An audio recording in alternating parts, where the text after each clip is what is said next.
Hello everybody, welcome back to the channel, and today it's going to be a bit of a short video, but I just wanted to talk briefly about the Spright, previously known as Spright in the OCG, Rarity spread being confirmed for Power of the Elements. The sneak peek for Power of the Elements, I believe, is next weekend, and the set itself releases the week after that, so it's right on the horizon, and I am pretty excited for the set as a whole because there's a lot of stuff I'm interested in, specifically the hero stuff from a more casual perspective, but Spright, or Spright, whatever you want to call it, we're going to call it Spright going forward if I can remember, is definitely super hyped because this deck has been seeing all kinds of top representation in the OCG. It was undisputed for a bit as the top deck, and then of course TR Elements and the Shizu support kind of made their way up there too, but I know over here the Spright stuff is going to be hugely hyped. So of course people thought that everything was going to be max rarity, and I'm happy to say it looks like that is not the case.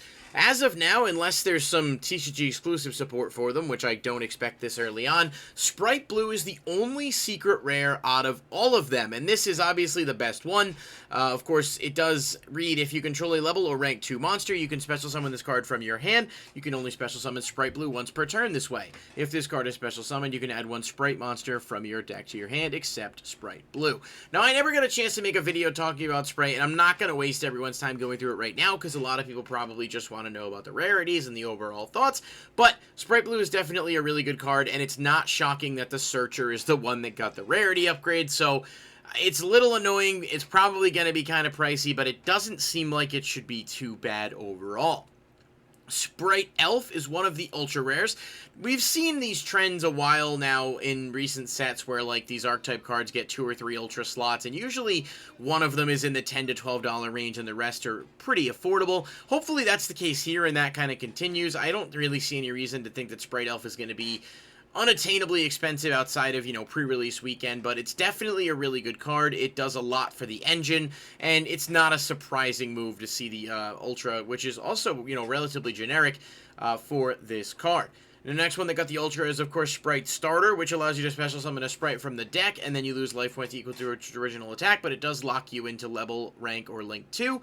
Not a problem for the deck because that's kind of the way it functions, and obviously you can see the throwback to the Therian artwork there with the aggro system card in the artwork to an extent. And I think that that lore is tied in together, but I gotta be honest, I'm not super caught up on the Yu-Gi-Oh lore right now, but this is a really good card and definitely the best spell that they have, so it's not a surprise to see this bumped. If anything, I do think this could end up being one of the pricier ones in the set, maybe even $20 to $25 range early on before dropping. Of course, a lot of that does depend on how the deck performs, and if it does as well here as we all think, then it's going to likely command a bit of value, but again, it's not a secret rare, so you shouldn't be looking at too high of a cap, I hope. One of the other things to note as well is that, this deck is very much hyped. I think it's going to do a lot of things here, but Phantom Knights was tier 0 in the OCG with Adventurer. When it came over here, it just didn't do as much. So while I do expect Spright to be a tier 1 deck, I don't know that it's going to be like the undisputed best deck, especially because things like Max C and such do not exist over here, so the meta is different, and we could see some different representation. Now, the last Ultra is, of course, Gigantic Spright. Again, not surprised that the extra deck monsters got those upgrades. This is a really good card as a whole and is actually somewhat generic, so it's got that going for it. I think this could also be a decent value on release, but I'm really hoping that the Ultras will kind of fall out into price. There's no shortage on this set that we know of. Everything should be commonly printed, so I don't think it should be too hard to get. I think the biggest thing is going to actually be getting some of the cards that support this that are not getting reprinted, and we'll get to that in a minute. But those are your 3 Ultra rares, so Gigantic Spright, Spright Starter, and Spright Elf are all Ultras, and of course only Spright Blue is secret, which is actually not terrible considering the fact that you're going to need multiples of a lot of these. So Spright Jet is a common, Spright Pixies is a common, and I believe Spright Red is a super rare, although I could be wrong on that. It was hard to tell from the reveals whether or not some of these are supers or commons, but supers are essentially commons nowadays for the most part in these new sets, with a few rare exceptions of cards like Branded Opening, which ended up being a pretty valuable super, but you know, more often than not, with the replacement of rares as supers and a guaranteed foil in every pack, the supers don't have a ton of value, and those that do usually never get too crazy, with a few outliers. And then, of course, you've got Spright, Carrot, and Gamma Burst, as well as Smashers, all either super or lower. I'm going to guess a lot of these are going to end up being commons, but they'll likely slot a couple of them in that super rare role. So if you wanted to play Spright and you were looking at all of that, you'll be definitely happy to know that this should be a pretty affordable deck as a whole, as long as Spright Blue doesn't end up being wildly overpriced, which, of course, is a possibility. We saw it with Regulus, and this is arguably better than Therion's, at least, you know, in the current meta and given the restrictions of the current meta. A lot of people do want a new ban list. I know that's definitely something to consider when you're looking at picking up these cards. And the reason I say that, of course, is because one of the biggest support cards for this deck as a whole is Totally Awesome, which is a really good sort of, I mean, I'm not going to explain Toad, you guys know what it is, but it's just a generically insane extra deck monster that is not hard to make, especially in this deck, and has just skyrocketed in price. This secret rare is like 50, the regular rare is like 25, 30, and there's been times where this has been on the list. I do think it's possible we could see this card get hit to 1 or 0 because of Spright, but I don't think it's going to happen right away. So if you picked up your Toads when Maximum Gold came out and they were like $4 or $5, you're probably doing great, assuming you still have them. But if not, I would be aware that Toad could theoretically spike even more than it already has unless a reprint is announced, and we already know the Starlight in Power of the Elements is going to be Destiny Hero Destroy Phoenix Enforcer, so it's not like there's going to be even that chance of getting another run at Toad. Not that that would make a huge difference, but this card is insane. It does so much for one card, and it's very possible it does get list attention, so keep that in mind when making your purchases, but of course you will need it if you want to play the deck at the highest level. Same with Swamp Frog, although I don't think Swamp Frog is going to get hit, obviously.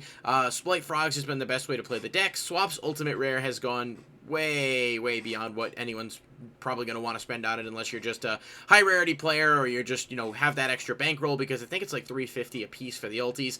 It does come ultra and common, but both versions of those are pretty high up there now as well, and it's been a while since Swap's gotten an accessible reprint. It was in the Dual Overload set as an ultra rare, and that was like $1 for a long time, so you definitely had opportunities to pick them up, but it's, you know, dropped significantly for a while, and now going back up to about $5 a copy. And, of course, Ronin Totem's in a similar boat. This was in the Ice Barrier Structure deck that came out about a year and a half ago, but it's also been a Super and an OTS, you know, a couple, I don't know, maybe a year or two before that, and since then it just has not had any real other printings, and weirdly it has actually held on to its value significantly in the Ice Barrier Structure deck, and has sort of carried it around $5 to $6 a copy, which is almost half the price of the deck itself. So, Toad and Swap, both cards you're really going to need to have access to. So while the good thing is that the mainline splites seem to be mostly friendly in terms of accessibility, the support cards are not necessarily the same. So hopefully you guys anticipated that and were able to get some of those. But I'm happy with this. I'm glad they didn't like max rarity bump everything and make it super unobtainable. I think if you want to be able to play Spright, you should be able to, and maybe just shop around for some good deals or prices.